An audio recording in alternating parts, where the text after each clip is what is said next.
Hey guys, welcome back to the channel. I am your host, Blake Chaos, and today we are talking about the Detroit Lions heading to the Divisional Round in the playoffs, getting their first home playoff win at Ford Field. Congratulations are due. What a great time to be a Lions fan. What a great time for the city of Detroit and this entire organization. Today, we're going to be breaking the game down. How did the Lions do against the Stafford-led Rams?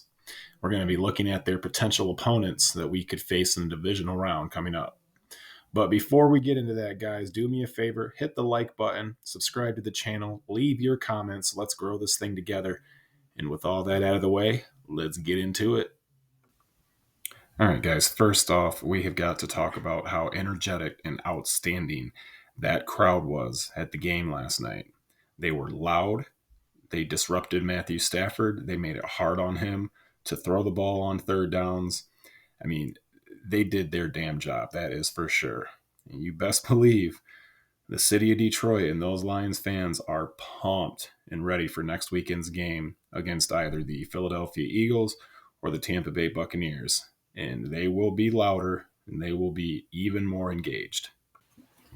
Guys, this running attack of the Detroit Lions with the two-headed monster of Jahmyr Gibbs and David Montgomery is doing exactly what you need to do to be a playoff caliber football team. They are running the ball on first and second down. They are getting above 3 yards a carry, which is taking a lot of that defense and sucking them in and allowing Goff to use his play action, one of his best skills in his arsenal. So if we can keep running this ball down the defense's throats, we're going to have a good chance to stay in the game, but also stay ahead of the other team in the game.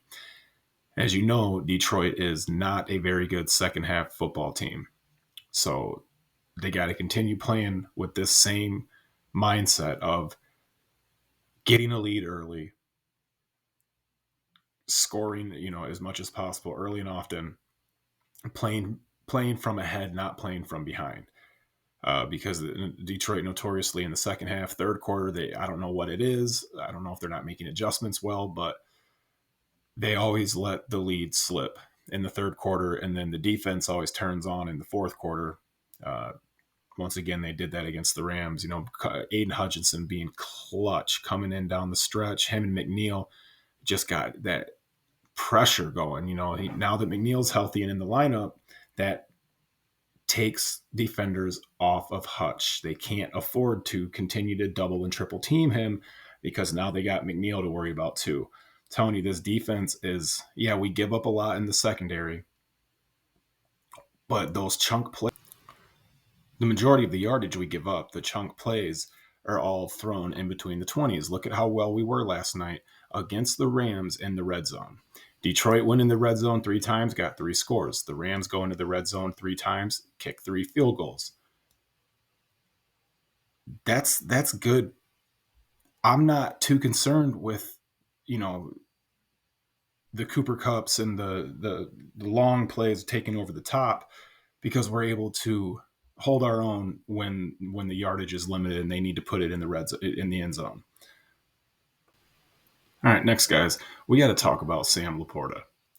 Cannot give enough credit to this young kid who is just tearing the league up, breaking rookie records as a tight end, and playing injured and scoring a touchdown. I mean, a big touchdown too.